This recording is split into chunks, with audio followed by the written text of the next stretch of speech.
Não há marcações de partes ou separações engessadas.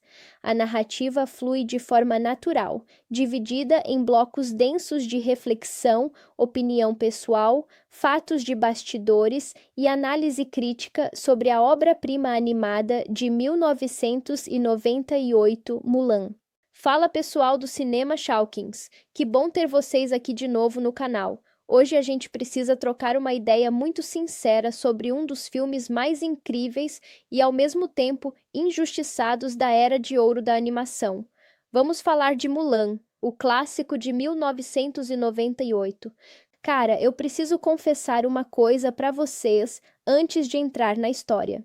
A primeira vez que eu vi esse filme, eu era moleque, devia ter uns 8 ou 9 anos, e eu achava que era só mais um desenho de princesa da Disney onde a mocinha ia cantando até o final feliz. Que erro absurdo o meu. Mulan não tem nada de historinha de fadas fofinha. É um filme de guerra, é uma história sobre crise de identidade, honra familiar e o peso esmagador que a sociedade coloca nas nossas costas desde o dia em que a gente nasce. Quando a gente para analisar tudo o que essa animação representa, desde a produção fantástica nos estúdios da Flórida até a trilha sonora épica do Jerry Goldsmith, a gente percebe o quanto essa obra estava anos-luz à frente do seu tempo. E hoje eu quero passear com vocês por cada detalhe dessa jornada, misturando a minha visão pessoal, os fatos históricos da lenda chinesa e tudo o que fez esse filme se tornar um marco absoluto no cinema. Então, já se acomoda aí, pega sua pipoca, garante o seu like e vamos nessa mergulhar no universo de Mulan. Para a gente entender a dimensão dessa animação, a gente precisa voltar um pouco no tempo e olhar para como a sociedade retratada no filme funcionava. A história começa nos mostrando a Mulan ainda muito jovem, tentando desesperadamente se encaixar num padrão que nunca foi feito para ela. A sociedade chinesa antiga era extremamente rígida, estruturada sob conceitos patriarcais onde o papel do homem era lutar, proteger e governar, enquanto o papel da mulher era servir a família, ser recatada e conseguir um bom casamento para trazer honra ao nome dos ancestrais. E a Mulan simplesmente não consegue ser essa pessoa passiva. Na cena inicial, quando a gente vê a agilidade dela para tentar pegar aquela galinha no telhado, o filme já te avisa em 3 segundos de tela: essa garota tem o espírito de uma guerreira. Só que o ambiente ao redor dela enxerga isso como um defeito gravíssimo. As pessoas olham para a destreza dela e sentem medo. Dizem até que se ela continuar agindo daquele jeito, vão achar que ela é uma bruxa. Olha o peso disso. A mãe dela se desesperece porque sabe o quanto o mundo é cruel com mulheres fora do padrão. E o pai dela, o veterano Fazhou, tenta consolar a filha, lembrando que as tradições existem há séculos. Essa dinâmica familiar me toca demais, porque o Fazhou não é um pai vilão. Ele ama a Mulan com todo o coração dele, mas ele também é fruto de um sistema que pune a individualidade. E essa dor de não conseguir ser quem a sua família espera que você seja é o grande motor emocional da primeira parte da narrativa. A virada na vida da Mulan acontece justamente quando a ameaça externa se torna insustentável. A China é invadida pelos Hunos, liderados por Shan Yu, que no filme em live action tentaram renomear e mudar, mas vamos combinar que a versão em animação de 1998 do vilão é 1000 vezes mais assustadora. Aquele visual do Shan Yu com os olhos amarelos e a postura animalesca é sinistro demais. Com a invasão, o imperador decreta que um homem de cada família chinesa deve se alistar no exército imperial para defender a nação. E é aí que o drama da família Fa se torna uma questão de vida ou morte. O pai da Mulan, Fazhou, é um herói de guerra aposentado, mas ele está idoso e anda mancando com uma bengala por causa de ferimentos antigos. Ele não tem a menor condição física de ir para um campo de batalha. Ir para a guerra significa uma sentença de morte certa. A Mulan assiste ao pai tentando se impor diante dos recrutadores, tentando manter a honra intacta mesmo com o corpo falhando, e aquilo rasga o coração dela ao meio. Quem nunca sentiu a dor de ver um pai ou uma mãe vulnerável, tentando carregar o mundo nas costas sem conseguir? Essa é uma das cenas mais maduras e pesadas que a Disney já produziu na história. A decisão da Mulan de se disfarçar de homem e ir para o exército no lugar do pai é o momento mais icônico da animação, e eu preciso rasgar elogios para a direção dessa sequência.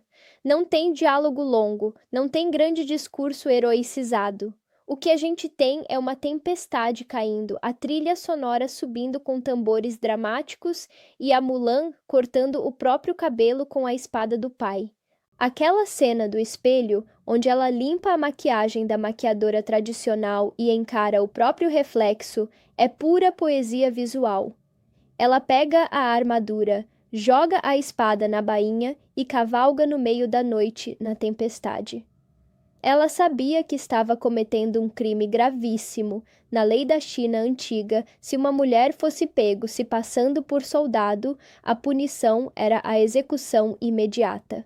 Ela não foi para a guerra por glória, nem para provar que era mais forte que os homens. Ela foi por puro amor filial, para salvar a vida do pai.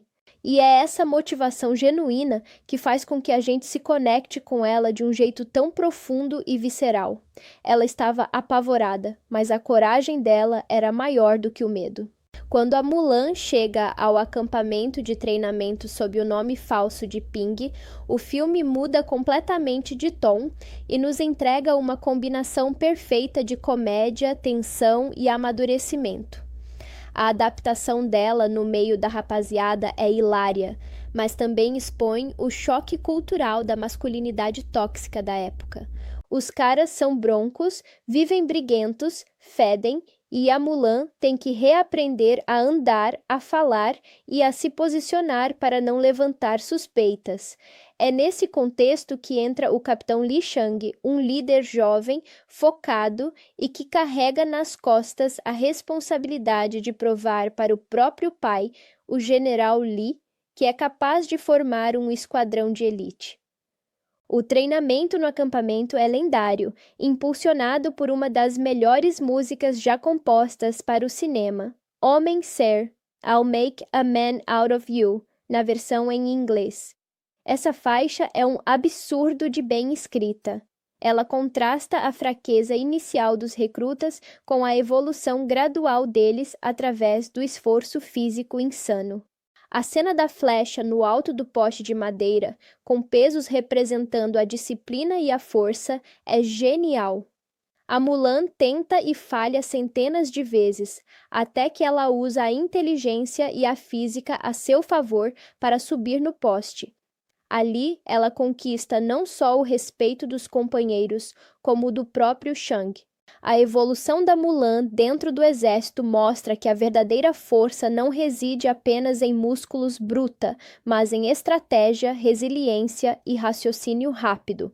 Enquanto os outros soldados dependem puramente da agressividade, a Mulan aprende a usar a energia do ambiente e a agilidade que ela sempre teve desde criança. O relacionamento dela com os parceiros de esquadrão, Yao, Ling e Tianpo, se transforma de uma rivalidade boba para uma fraternidade de verdade. Esses três personagens trazem o alívio cômico necessário, mas sem parecerem forçados. Eles representam a masculinidade comum, caras imperfeitos que aos poucos vão aprendendo a respeitar a figura do Ping.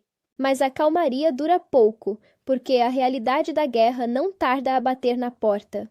Quando o exército finalmente marcha em direção às montanhas e descobre o vilarejo destruído, o tom do filme muda drasticamente de novo, nos lembrando que animação é uma linguagem artística capaz de abordar temas extremamente profundos.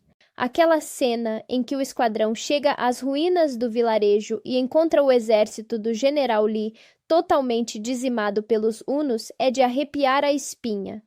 A Disney teve uma coragem absurda nessa sequência. Não há lutas glamourizadas. Há silêncio, neve, fumaça e a descoberta de uma boneca de pano largada no chão, simbolizando as perdas civis e a destruição total. Quando o capitão Li Shang encontra o capacete do próprio pai cravado na neve e percebe que o pai dele morreu em combate, a carga dramática atinge o topo. O filme nos mostra que a guerra traz consequências devastadoras e irreversíveis. Não há celebração da violência ali, apenas o luto e a necessidade dolorosa de continuar marchando. É esse realismo emocional que eleva Mulan acima de dezenas de outros filmes do gênero. A Mulan vê a dor do Shang e sente na pele o impacto real do conflito em que ela se meteu. Logo em seguida, nós temos a batalha épica na Passagem da Montanha, que para mim é uma das sequências de ação mais bem animadas dos anos 90. O exército Uno surge no topo da montanha de neve como uma horda imparável.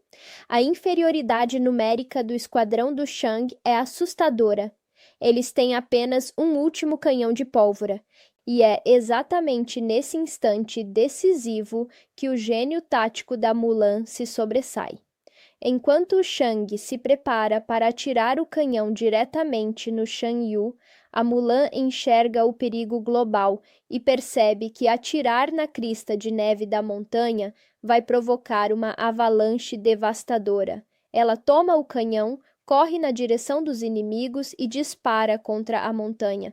O resultado é uma avalanche épica que engole quase todo o exército Uno. A animação computadorizada combinada com o desenho tradicional feito à mão nessa cena da avalanche foi um marco tecnológico incrível para a época da Disney. A Mulan salva a vida do Shang no meio do caos branco, mas acaba sendo ferida na costela pela espada do Shan Yu. E aí vem a grande reviravolta dolorosa do filme. Ao cuidarem do ferimento da Mulan na tenda médica, os médicos descobrem que o grande guerreiro Ping é, na verdade, uma mulher. A reação do exército é de absoluto choque. Pela lei, a Mulan deveria ser executada ali mesmo por traição e falsidade. O Shang pega a espada, a Mulan fica de joelhos na neve esperando o golpe fatal, mas o Shang hesita. Ele se lembra de como ela acabou de salvar a vida dele e de todo o esquadrão na montanha. Em um ato de gratidão e misericórdia, ele decide poupar a vida dela, mas declara que a dívida está paga e abandona a Mulan sozinha na neve, levando o resto das tropas em direção à cidade imperial para celebrar a suposta vitória. Esse momento é de uma solidão profunda. A Mulan entregou tudo, arriscou a vida, salvou o exército, e o prêmio dela foi a rejeição, o desamparo e a vergonha. Ela fica ali no frio, despojada de sua identidade falsa e rejeitada pela sua verdadeira identidade. Mas a garota não desiste, porque o perigo ainda não acabou. Enquanto tenta se recuperar na montanha congelada, Mulan percebe que Shan Yu e um pequeno grupo de guerreiros Unos sobreviventes conseguiram se enterrar na neve e agora estão a caminho da cidade imperial para emboscar o imperador durante o Festival de Vitória. Sem pensar duas vezes, ignorando a rejeição e o perigo de ser morta se for vista novamente, Mulan pega o seu cavalo e corre para a capital para avisar o exército. Quando ela chega na cidade imperial, a festa está rolando solta, a população comemora a paz, e ninguém dá ouvidos ao aviso de uma garota comum nas ruas. Ela tenta avisar o Shang, mas ele está magoado, desconfiado e cego pelo protocolo rígido militar. Essa incapacidade dos homens de ouvirem uma mulher mesmo quando ela está dizendo a verdade escancarada é uma das críticas sociais mais afiadas do filme. Como ninguém a escuta, o pior acontece. Os Unos invadem o Palácio Imperial, sequestram o imperador e se trancam dentro do palácio principal. O exército tenta quebrar as portas gigantescas usando um tronco de árvore como ariete, mas é completamente inútil e demorado. É aí que a Mulan assume o comando da situação mais uma vez. Ela reúne Yao, Ling e Xianpo, e propõem um plano totalmente fora da caixa. Em vez de tentar arrombar as portas como homens brutos, eles vão se disfarçar de concubinas do palácio para se esgueirarem pelas colunas laterais e surpreenderem os guardas de Shan Yu. É uma inversão de papéis fantástica e poética. Os mesmos soldados que antes ridicularizavam o comportamento feminino agora usam vestimentas femininas para salvar o império. Essa cena mostra que a flexibilidade mental e a ausência de ego são as maiores armas de um verdadeiro estrategista. O confronto final no telhado do Palácio Imperial sob a queima de fogos de artifício é puro cinema de alta qualidade. O duelo entre Mulan e Shan Yu é tenso, eletrizante e cheio de significado. Mulan não tem a espada em mãos no começo da luta. Ela usa um leque tradicional de papel e bambu para desarmar o vilão mais temido de toda a China, usando a própria força do Shan Yu contra ele. A combinação de movimentos de artes marciais chinesas tradicionais na animação é impecável.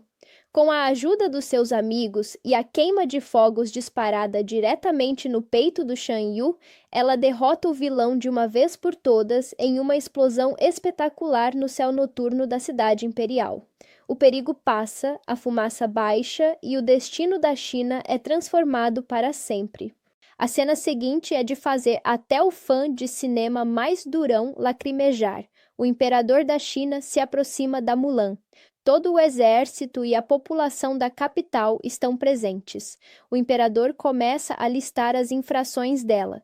Se passou por homem, enganou o exército, desobedeceu ordens diretas. Mas então ele faz uma pausa e diz: "E você salvou a todos nós." O imperador se curva profundamente diante da Mulan. E, ao ver a maior autoridade do país se curvar para uma jovem garota, milhares de chineses nas praças, soldados e generais se ajoelham e se curvam em respeito absoluto a ela. Esse momento é o ápice da jornada do herói. Mulan não precisou se tornar um homem para alcançar o respeito do mundo. Ela venceu, mantendo a sua essência, honrando a sua família e provando que a coragem não tem gênero. O imperador oferece a ela um lugar no seu conselho governamental, mas a Mulan recusa educadamente. Ela só quer uma coisa: voltar para casa e pedir perdão ao seu pai por ter fugido. Quando Mulan finalmente retorna para a sua casa no campo, a recepção do pai dela é o toque de mestre que fecha essa história de forma perfeita. Ela chega carregando o brasão do imperador e a espada de Shan Yu como presentes para trazer honra ao nome da família Fa.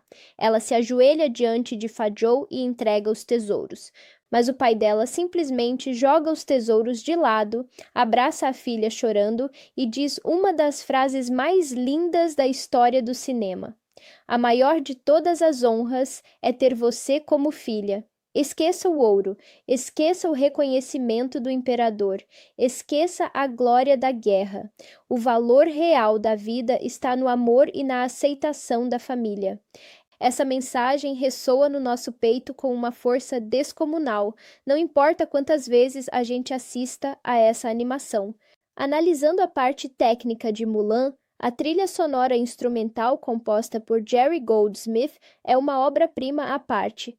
Goldsmith misturou orquestra ocidental pesada com instrumentos tradicionais chineses, criando um som grandioso, exótico e emocionante.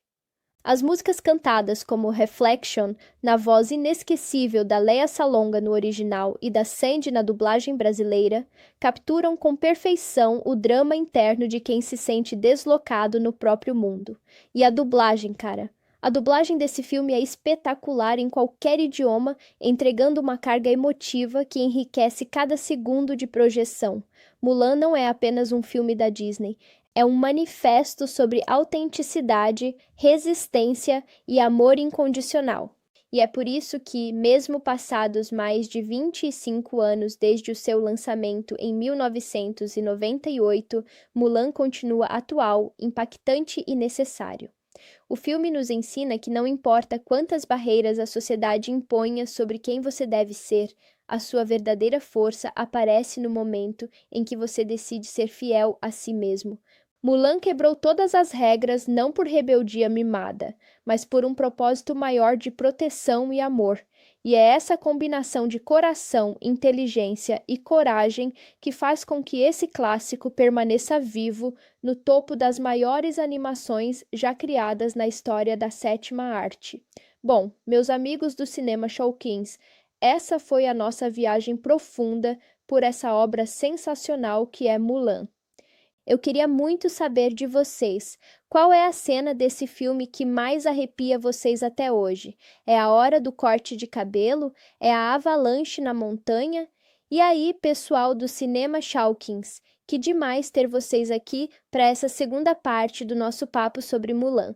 No primeiro vídeo, a gente deu aquela geral emocional e passou pela história, mas hoje eu quero ir muito mais fundo nos bastidores, nas escolhas de direção, na psicologia dos personagens e no impacto cultural gigante que esse clássico de 1998 deixou na indústria do cinema.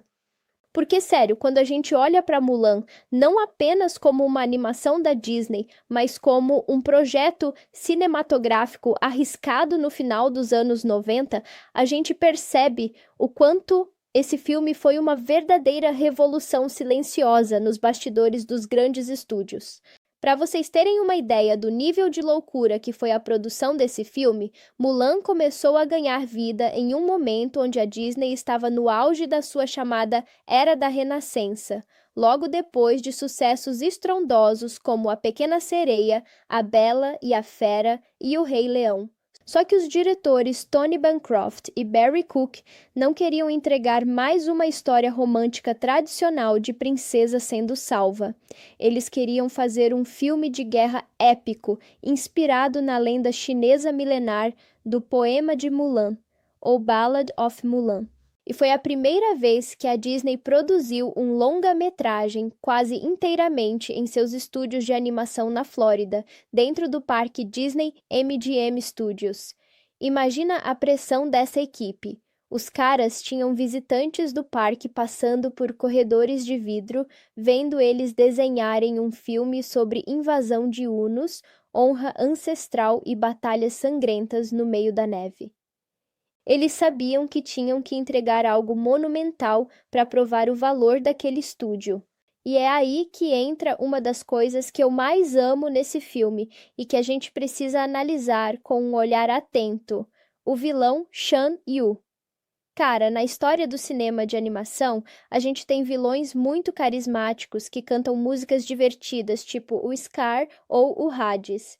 Mas o Shan Yu não tem música solo, ele não faz piadinha, ele não tem um momento de alívio cômico. O Shan Yu é puro terror minimalista. Os animadores desenharam o Shan Yu com feições que lembram um predador de topo de cadeia. Ombros largos, pele acinzentada e aqueles olhos amarelos com esclera preta que parecem enxergar a alma da vítima. A motivação dele é assustadora justamente pela simplicidade. Ele invade a China porque a Grande Muralha foi construída e ele enxerga a muralha como um desafio direto ao seu poder. Quando o imperador diz que a muralha é um sinal de força, o Shan Yu responde invadindo para provar que nada pode detê-lo. É o tipo de vilão cruel que não hesita em mandar queimar vilarejos inteiros e que pergunta para os seus subordinados quantos homens são necessários para entregar uma mensagem ao imperador, para logo em seguida mandar matar um deles e deixar só o outro vivo. Essa sobriedade do Shan Yu dá ao filme um peso de ameaça real que faz a gente temer de verdade pela vida da Mulan a cada segundo. Outro ponto brilhante do filme, que pouca gente para analisar criticamente, é a construção da dinâmica dos ancestrais e do dragão Mushu. No roteiro original, o Mushu nem existia da forma como a gente conhece. Ele foi criado para trazer o contraponto cômico e a leveza que o público infantil precisava, mas sem destruir a seriedade da trama principal. E no áudio original em inglês, ter a voz do Eddie Murphy interpretando o Mushu foi uma jogada de gênio absoluta. O Eddie Murphy trouxe aquele timing cômico rápido, histérico e cheio de malandragem de rua, que contrasta perfeitamente com a solenidade e a postura rígida dos espíritos dos ancestrais da família Fá. Os ancestrais representam o peso da tradição, as vozes do passado que exigem conformidade, enquanto o Mushu é o azarão, o pequeno dragão de pedra rebaixado a tocar o gongo que só quer provar o seu valor. De certa forma, a jornada do Mushu espelha a própria jornada da Mulan. Os dois são desacreditados pelas suas respectivas figuras de autoridade, e ambos precisam provar que tamanho ou status não definem a capacidade de um grande herói. Agora, me fala se tem uma cena que sintetiza melhor a dor da Mulan do que a sequência da maquiadora e da música Reflection. Vamos parar para analisar a construção visual dessa cena, porque o trabalho de arte dos cenários aqui é um espetáculo. Quando a Mulan está sendo preparada pelas mulheres da vila, o filme nos mostra o processo doloroso de apagar a identidade de uma pessoa para transformá-la em um produto de casamento. Elas amarram o cabelo dela com força, passam uma maquiagem branca pesada, que parece uma máscara de porcelana, e colocam um vestido estruturado que limita os movimentos dela. Ela fica literalmente presa em uma armadura de espartilho e tinta.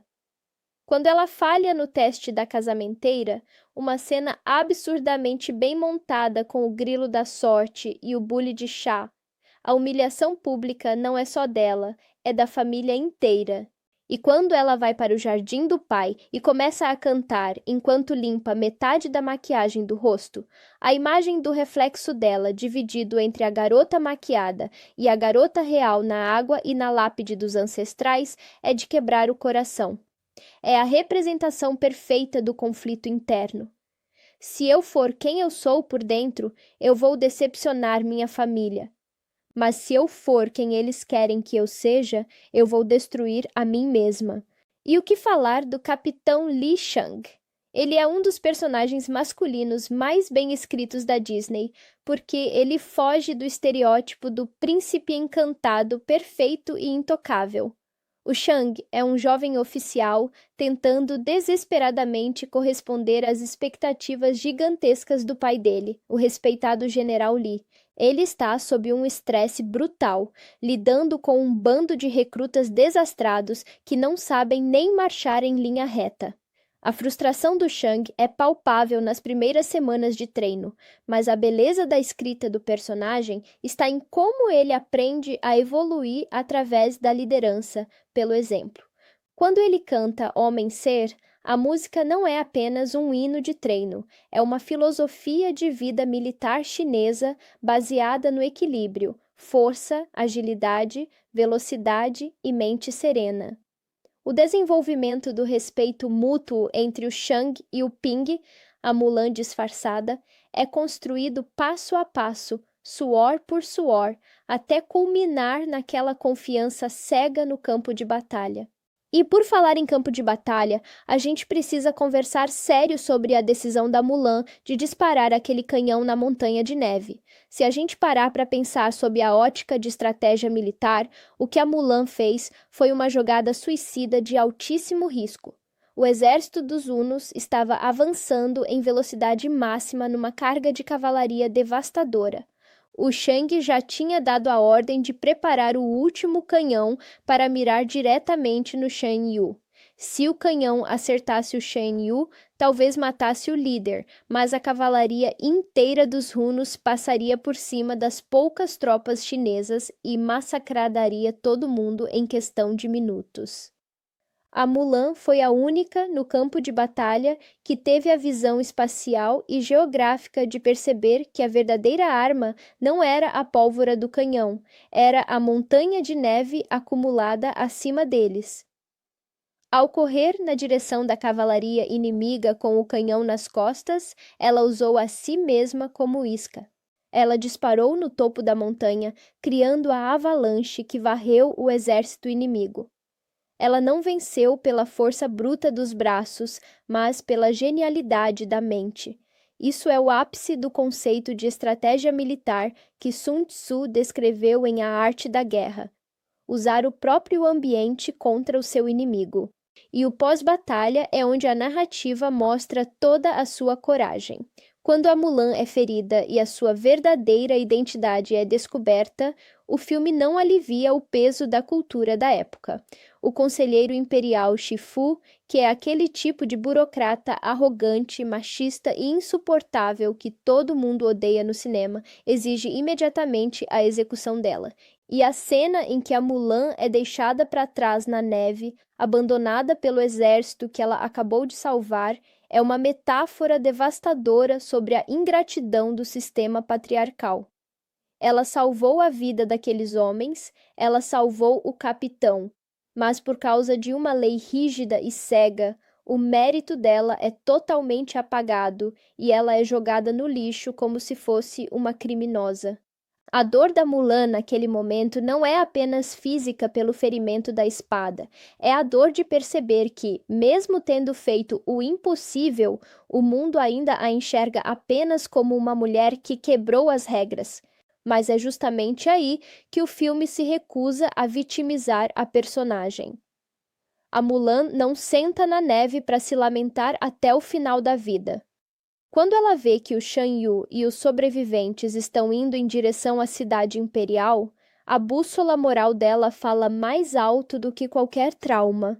Ela poderia ter pegado o seu cavalo e voltado para a segurança da sua casa, dizendo: "Dane-se esse exército que me rejeitou." Mas não. A integridade dela é tão gigante que ela prefere arriscar a vida novamente para salvar as mesmas pessoas que a abandonaram no frio. Isso é o verdadeiro heroísmo. Heroísmo não é sobre receber aplausos ou medalhas. É sobre fazer a coisa certa, mesmo quando o mundo inteiro está contra você e ninguém está olhando. A sequência final na Cidade Imperial é uma aula de ritmo cinematográfico e uso de cenários. A arquitetura da Cidade Proibida reproduzida na animação é de uma imponência impressionante. E o plano de usar o disfarce de concubinas para entrar no palácio traz um simbolismo crítico fantástico. Os soldados Yao, Ling e Xianpo não hesitam em colocar roupas femininas, maquiagem e leques quando a Mulan propõe o plano. Por quê? Porque eles aprenderam a respeitar a liderança e a inteligência dela. Eles deixaram o orgulho masculino de lado porque viram que a masculinidade tóxica e a força bruta não resolveriam aquele problema. A cena em que os três usam a sedução e os leques para nocautear os guardas do Shan Yu é engraçada, sim, mas também é um tapa na cara da rigidez dos papéis de gênero que o próprio filme combate desde o primeiro minuto. E o confronto final no telhado, sob a chuva de fogos de artifício, é esteticamente lindo demais. A escolha dos animadores de usar o leque, um objeto associado ao universo feminino e delicado, para desarmar a espada gigante do Shan Yu, é de uma poética genial. Ela usa a flexibilidade e a rapidez do leque para prender a lâmina e tirar a arma da mão do vilão mais feroz da China. Ela não precisou de uma espada mágica ou de um superpoder mutante. Ela usou a inteligência, os reflexos e a coragem pura. E quando o Shan Yu é arremessado contra a torre de fogos de artifício e o céu explode em cores vermelhas e douradas, a sensação de libertação e vitória catártica para o espectador é indescritível. A recepção do filme em 1998 foi um sucesso absoluto de crítica e público no mundo inteiro, arrecadando centenas de milhões de dólares e garantindo várias indicações a prêmios importantes de cinema e música. Mulan provou para a indústria de Hollywood que o público global estava mais do que pronto para ver histórias de protagonistas femininas fortes, complexas, independentes e que não precisavam de um romance como recompensa final para a sua jornada. O relacionamento implícito entre a Mulan e o Shang no final do filme é sutil, baseado no respeito mútuo e na igualdade, deixando claro que ela é a dona da sua própria vida e do seu próprio destino. Olhar para Mulan hoje em dia, tantos anos depois, só reforça o quanto esse filme é uma obra imortal. Ele não envelheceu um único dia.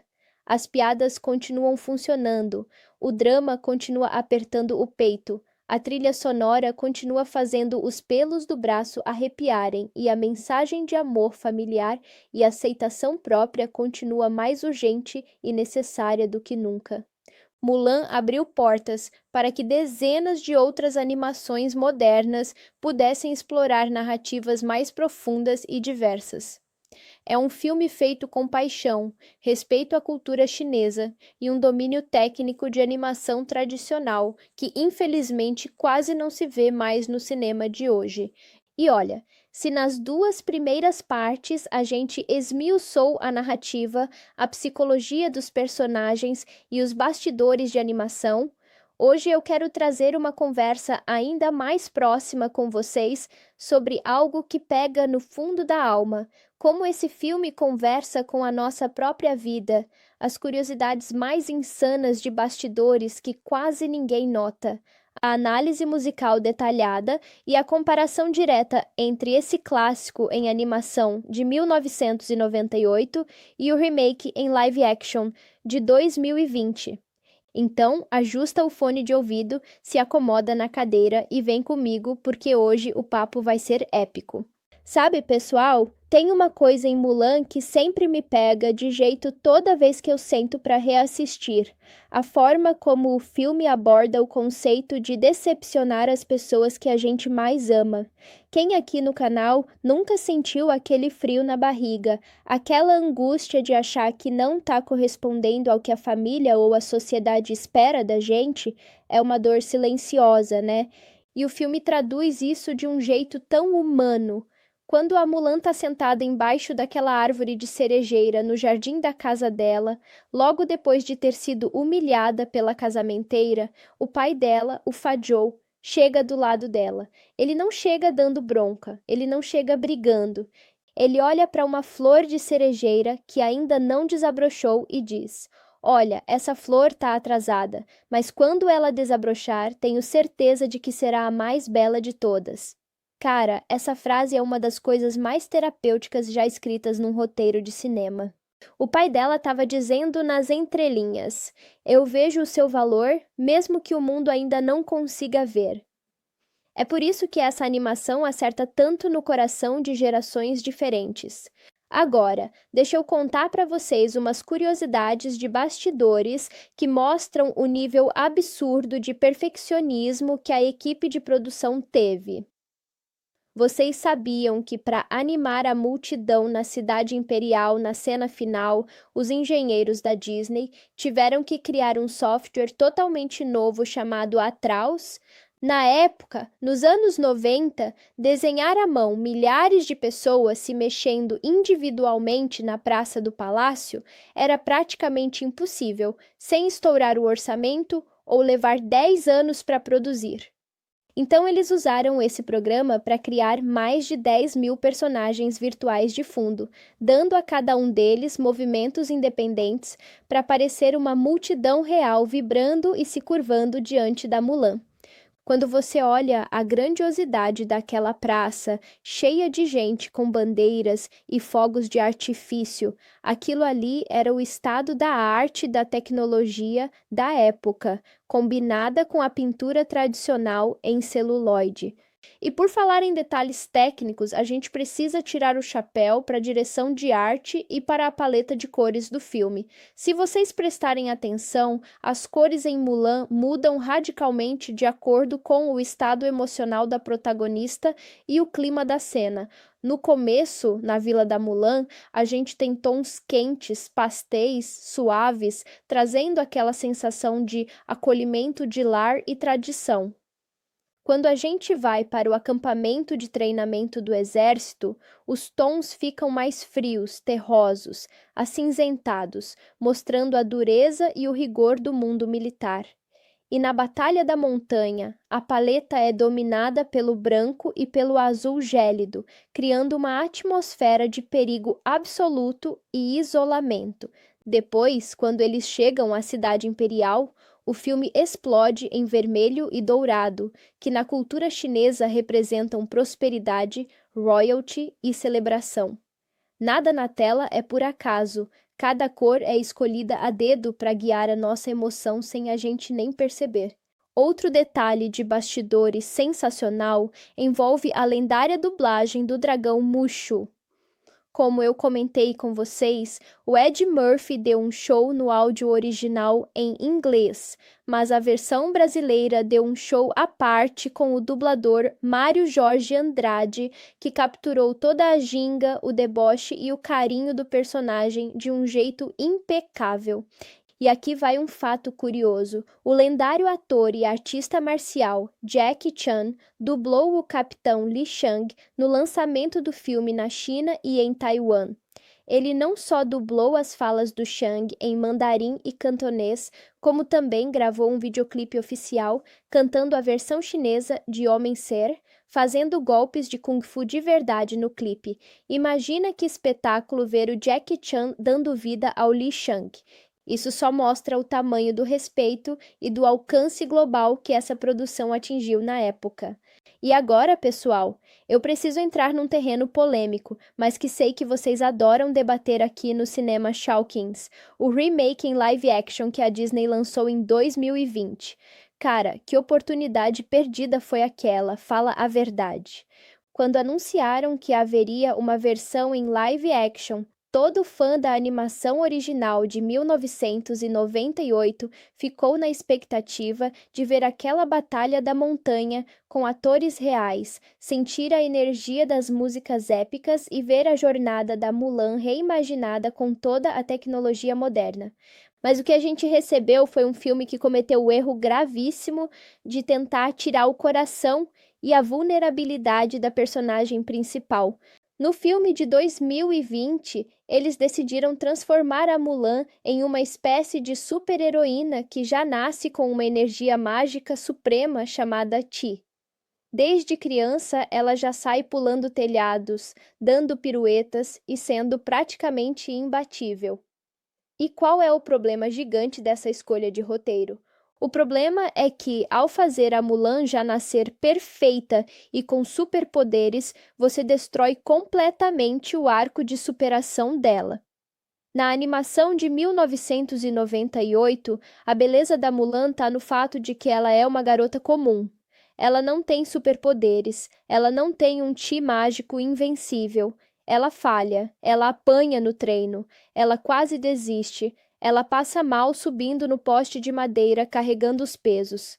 A gente se conecta e torce por ela exatamente porque ela precisa ralar o joelho, usar a cabeça e superar os próprios limites físicos através da inteligência e da persistência. Quando você tira o esforço e a falha da equação, a vitória deixa de ser catártica. Além disso, tirar as músicas e os personagens amados como o Mushu e o avozinho com o grilo da sorte na versão de 2020 tirou toda a alma e o calor humano que tornavam a animação tão especial. Queriam fazer um filme de arte marcial, wuxia, mais sério e histórico, mas entregaram uma narrativa fria, com cortes de luta picotados e atuações engessadas que não chegaram nem perto da carga dramática da versão animada de 98. A cena do imperador se curvando na animação de 1998 faz qualquer adulto chorar de emoção. No live action de 2020, a mesma cena parece sem peso, sem construção e sem vida. Isso só prova que nem todo o orçamento milionário do mundo e os melhores efeitos visuais de computação gráfica conseguem substituir um roteiro bem escrito, focado em personagens humanos e com uma mensagem sincera no seu cerne.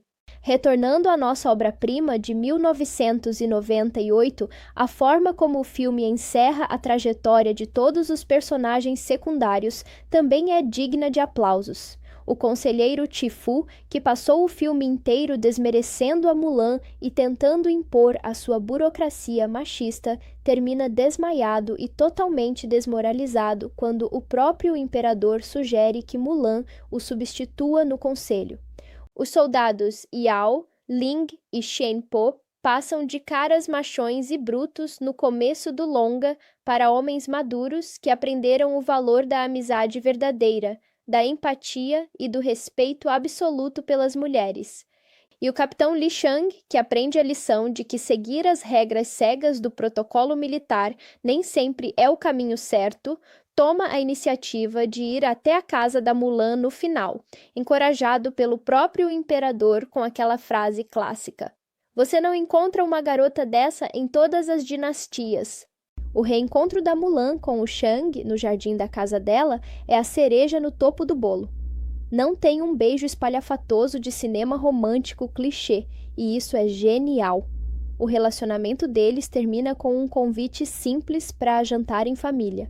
É sutil, é elegante, é baseado no respeito mútuo e na promessa de um futuro que eles vão construir juntos, como iguais. A Mulan não precisou abrir mão de quem ela era para viver um amor, e o Shang não precisou diminuir a Mulan para se sentir um homem forte.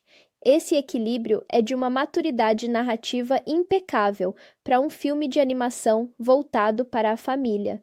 No final das contas, meus amigos, rever Mulan em 1998 é lembrar do poder avassalador que o bom cinema tem de nos inspirar a sermos pessoas melhores. É uma história que nos ensina a honrar nossas raízes e nossa família, mas sem jamais sacrificar a nossa própria identidade para agradar aos outros. É sobre entender que a verdadeira coragem não é a ausência de medo, mas sim a capacidade de avançar, mesmo quando as pernas estão tremendo e o mundo inteiro diz que você vai falhar. Mulan olhou para as montanhas geladas, olhou para as tradições de séculos e disse: "Eu vou fazer o que é certo pela minha família e por mim mesma." E assim a gente encerra com chave de ouro esse nosso especial de 3 partes sobre Mulan aqui no canal. Eu quero agradecer do fundo do coração a cada um de vocês que acompanhou essa jornada analítica, que comentou, que compartilhou e que vive essa paixão pelo cinema junto comigo todos os dias no Cinema Showkins. Me conta aqui nos comentários. Qual outra animação clássica ou filme marcante vocês querem ver ganhando uma análise completa e aprofundada como essa por aqui? Deixa a sua sugestão. Não esquece de largar aquele like poderoso para ajudar o canal a crescer cada vez mais. Se inscreve se ainda não for inscrito e ativa o sininho. Um abraço bem forte para vocês, muito obrigado pelo carinho e até o nosso próximo vídeo.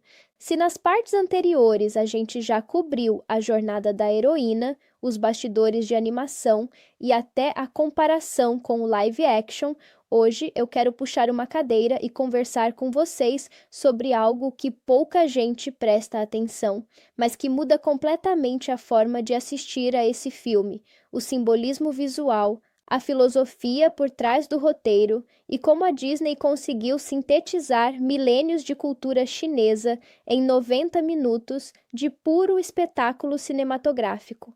Sabe quando a gente assiste a um filme na infância, a gente absorve só a camada da superfície, a história rápida e as piadas? Mas quando a gente reassiste com o olhar de quem ama cinema de verdade, a gente começa a notar detalhes nas sombras, nos objetos e na própria composição das cenas. Um dos maiores exemplos disso em Mulan é o uso do conceito do Yin e Yang ao longo de toda a narrativa.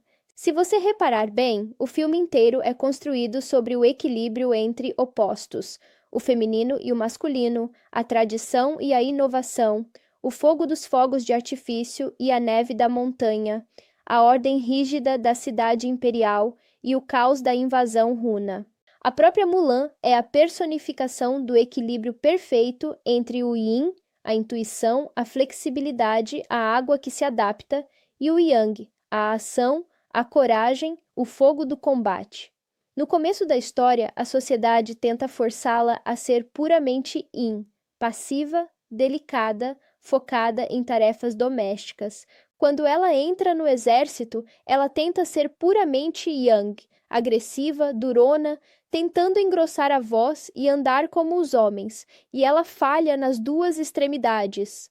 Ela só consegue se tornar uma guerreira imbatível no momento em que aceita que não precisa escolher um lado.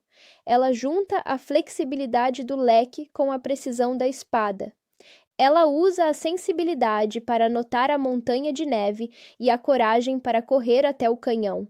Essa busca pelo equilíbrio interior é a base da filosofia taoísta, e ver a Disney aplicar isso na construção de arco de personagem de uma animação é simplesmente genial. Outro elemento simbólico que me arrepia toda vez que eu reparo é o uso das flores de cerejeira e de magnólia. Na cultura chinesa, o nome Mulan, significa literalmente magnólia. E se vocês observarem a flor da magnólia na natureza, ela é uma flor de pétalas delicadas, mas que desabrocha em árvores extremamente fortes e resistentes ao frio do inverno. O pai dela, Fa Zhou, sabe disso. Quando ele conversa com ela no jardim, a cerejeira não é apenas um cenário bonito. É um espelho do próprio crescimento da Mulan. Ela é a flor que desabrocha no momento certo, resistindo à tempestade. Um gradual deles através do esforço físico insano. A cena da flecha no alto do poste de madeira, com pesos representando a disciplina e a força, é genial. A Mulan tenta e falha centenas de vezes, até que ela usa a inteligência e a física a seu favor para subir no poste. Ali, ela conquista não só o respeito dos companheiros, como o do próprio Shang. A evolução da Mulan dentro do exército mostra que a verdadeira força não reside apenas em músculos bruta, mas em estratégia, resiliência e raciocínio rápido. Enquanto os outros soldados dependem puramente da agressividade, a Mulan aprende a usar a energia do ambiente e a agilidade que ela sempre teve desde criança. O relacionamento dela com os parceiros de esquadrão, Yao, Ling e Tianpo, se transforma de uma rivalidade boba para uma fraternidade de verdade. Esses três personagens trazem o alívio cômico necessário, mas sem parecerem forçados. Eles representam a masculinidade comum, caras imperfeitos que aos poucos vão aprendendo a respeitar a figura do Ping. Mas a calmaria dura pouco, porque a realidade da guerra não tarda a bater na porta. Quando o exército finalmente marcha em direção às montanhas e descobre o vilarejo destruído, o tom do filme muda drasticamente de novo, nos lembrando que animação é uma linguagem artística capaz de abordar temas extremamente profundos.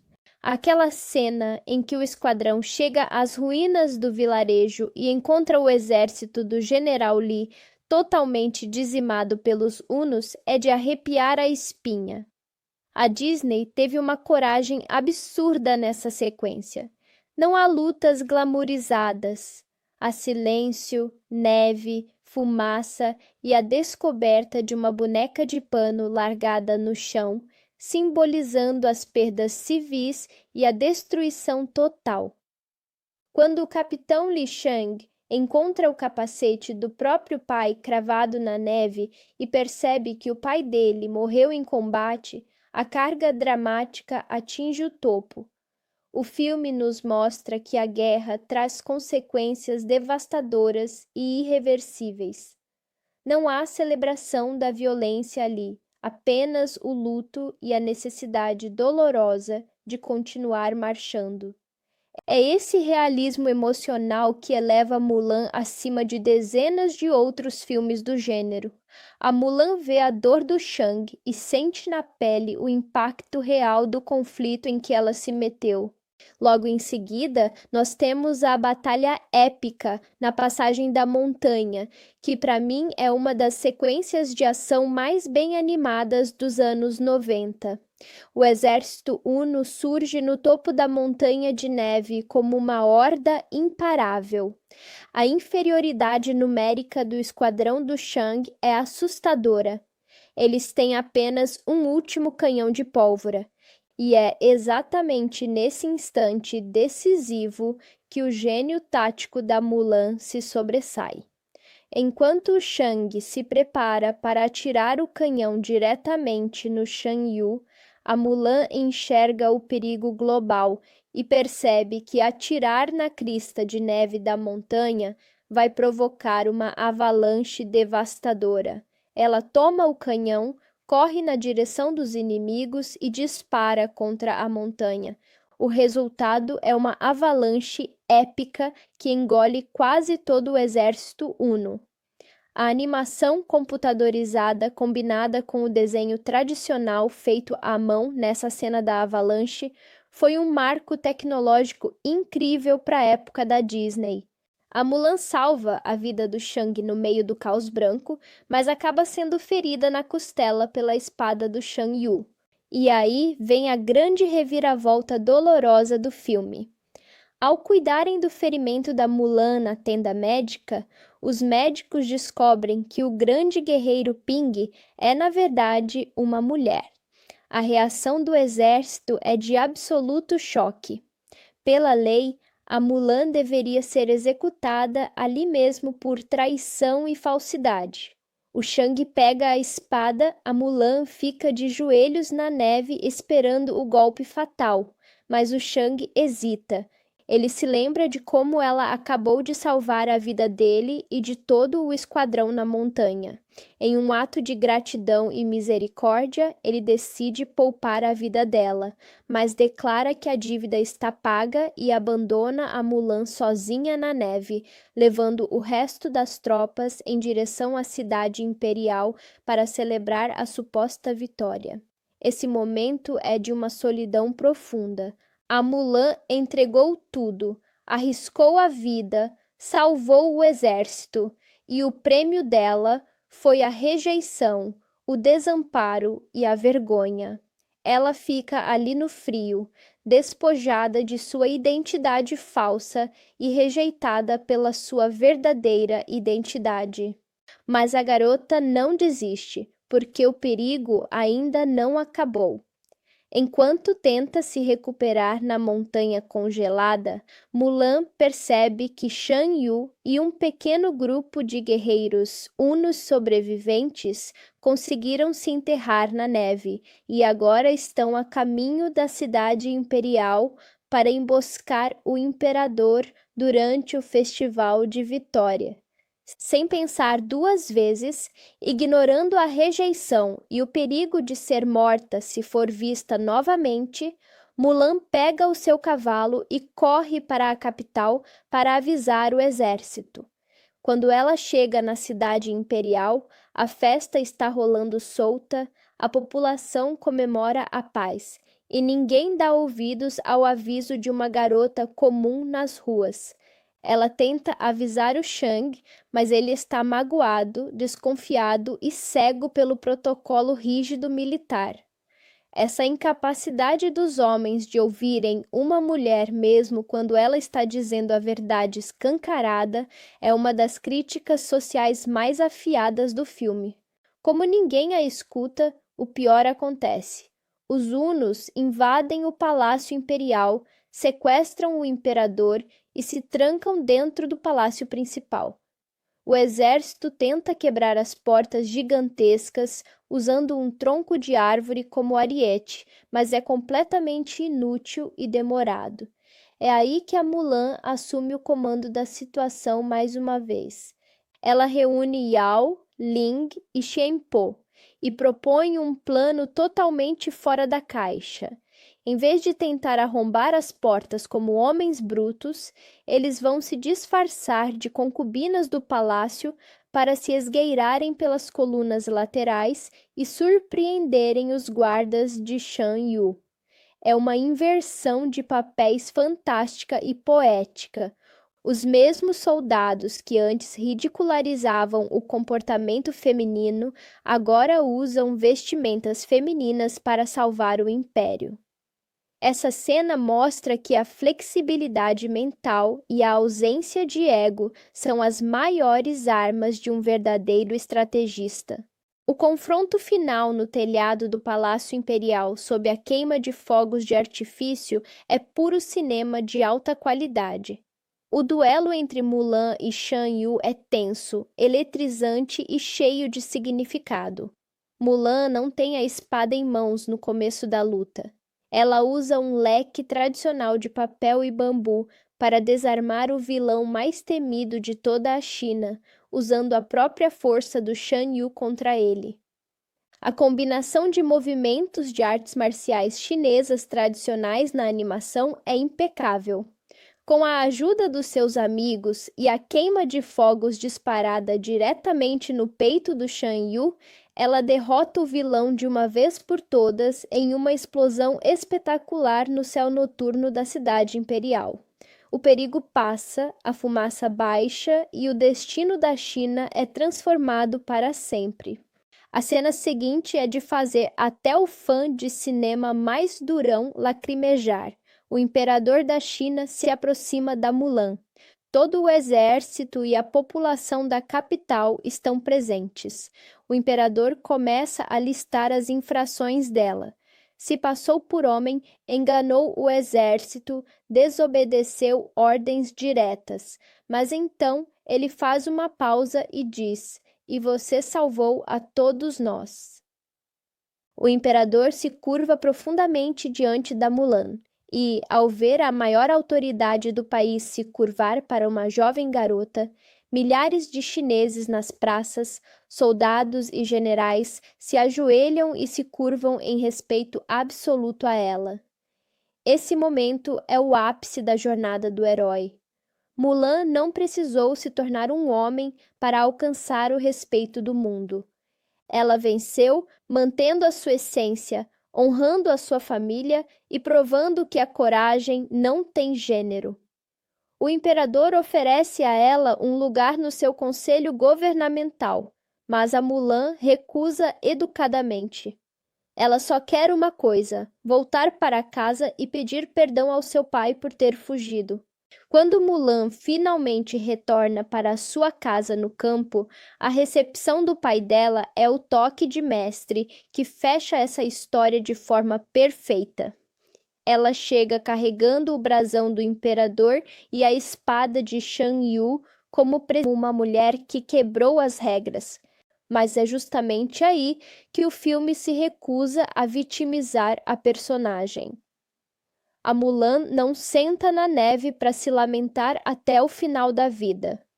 Quando ela vê que o Shan Yu e os sobreviventes estão indo em direção à cidade imperial, a bússola moral dela fala mais alto do que qualquer trauma.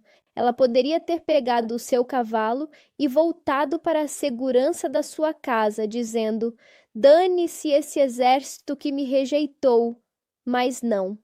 A integridade dela é tão gigante que ela prefere arriscar a vida novamente para salvar as mesmas pessoas que a abandonaram no frio.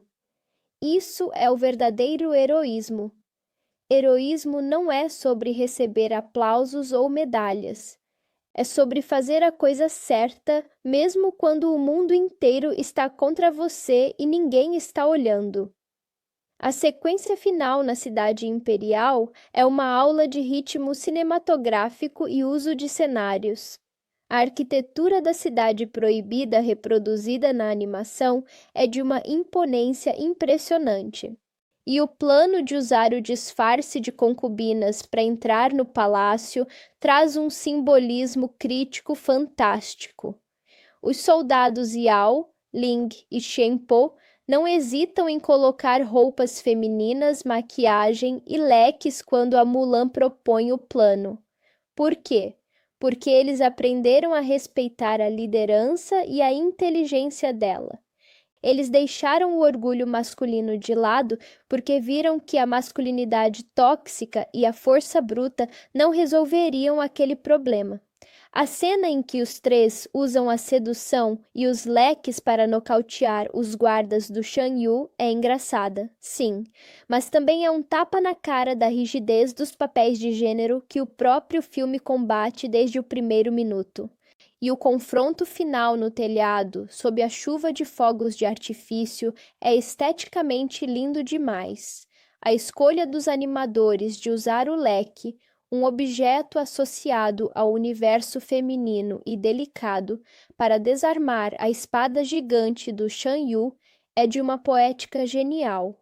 Ela usa a flexibilidade e a rapidez do leque para prender a lâmina e tirar a arma da mão do vilão mais feroz da China. Ela não precisou de uma espada mágica ou de um superpoder mutante. Ela usou a inteligência, os reflexos e a coragem pura. E quando o Shan Yu é arremessado contra a torre de fogos de artifício e o céu explode em cores vermelhas e douradas, a sensação de libertação e vitória catártica para o espectador é indescritível. A recepção do filme em 1998 foi um sucesso absoluto de crítica e público no mundo inteiro, arrecadando centenas de milhões de dólares e garantindo várias indicações a prêmios importantes de cinema e música.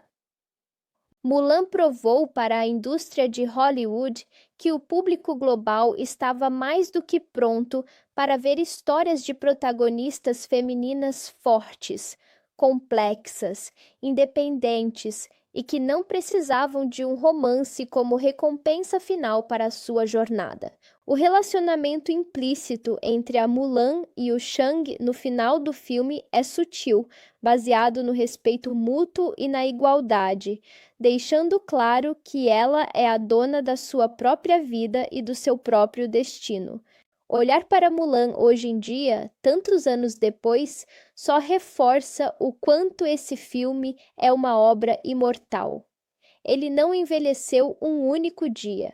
As piadas continuam funcionando, o drama continua apertando o peito, a trilha sonora continua fazendo os pelos do braço arrepiarem e a mensagem de amor familiar e aceitação própria continua mais urgente e necessária do que nunca.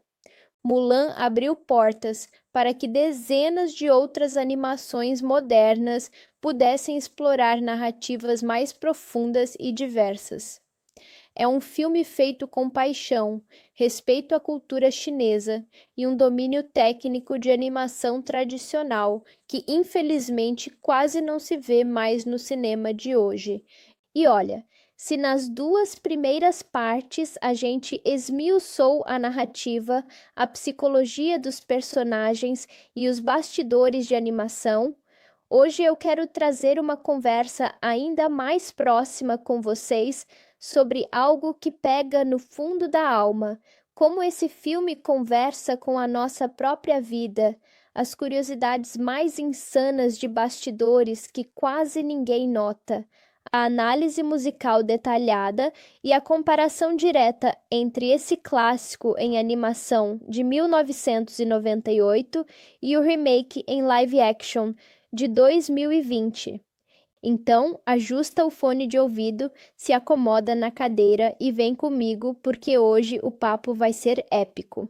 Sabe, pessoal, tem uma coisa em Mulan que sempre me pega de jeito toda vez que eu sento para reassistir. A forma como o filme aborda o conceito de decepcionar as pessoas que a gente mais ama. Quem aqui no canal nunca sentiu aquele frio na barriga, aquela angústia de achar que não está correspondendo ao que a família ou a sociedade espera da gente? É uma dor silenciosa, né? E o filme traduz isso de um jeito tão humano. Quando a Mulan está sentada embaixo daquela árvore de cerejeira no jardim da casa dela, logo depois de ter sido humilhada pela casamenteira, o pai dela, o Fazhou, chega do lado dela. Ele não chega dando bronca, ele não chega brigando. Ele olha para uma flor de cerejeira que ainda não desabrochou e diz: Olha, essa flor está atrasada, mas quando ela desabrochar, tenho certeza de que será a mais bela de todas. Cara, essa frase é uma das coisas mais terapêuticas já escritas num roteiro de cinema. O pai dela estava dizendo nas entrelinhas: Eu vejo o seu valor, mesmo que o mundo ainda não consiga ver. É por isso que essa animação acerta tanto no coração de gerações diferentes. Agora, deixa eu contar para vocês umas curiosidades de bastidores que mostram o nível absurdo de perfeccionismo que a equipe de produção teve. Vocês sabiam que para animar a multidão na Cidade Imperial na cena final, os engenheiros da Disney tiveram que criar um software totalmente novo chamado Atreus? Na época, nos anos 90, desenhar à mão milhares de pessoas se mexendo individualmente na Praça do Palácio era praticamente impossível, sem estourar o orçamento ou levar 10 anos para produzir. Então, eles usaram esse programa para criar mais de 10.000 personagens virtuais de fundo, dando a cada um deles movimentos independentes para parecer uma multidão real vibrando e se curvando diante da Mulan. Quando você olha a grandiosidade daquela praça, cheia de gente com bandeiras e fogos de artifício, aquilo ali era o estado da arte e da tecnologia da época, combinada com a pintura tradicional em celulóide. E por falar em detalhes técnicos, a gente precisa tirar o chapéu para a direção de arte e para a paleta de cores do filme.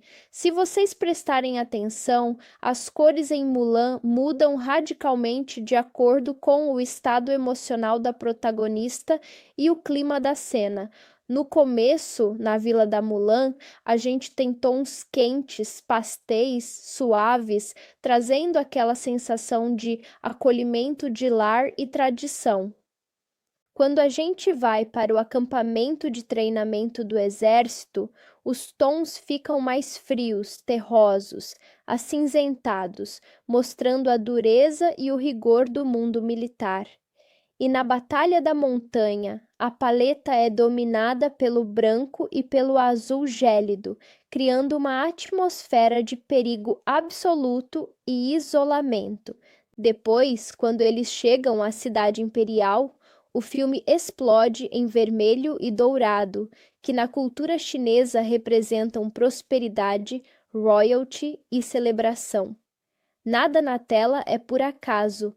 Cada cor é escolhida a dedo para guiar a nossa emoção sem a gente nem perceber. Outro detalhe de bastidores sensacional envolve a lendária dublagem do dragão Mushu.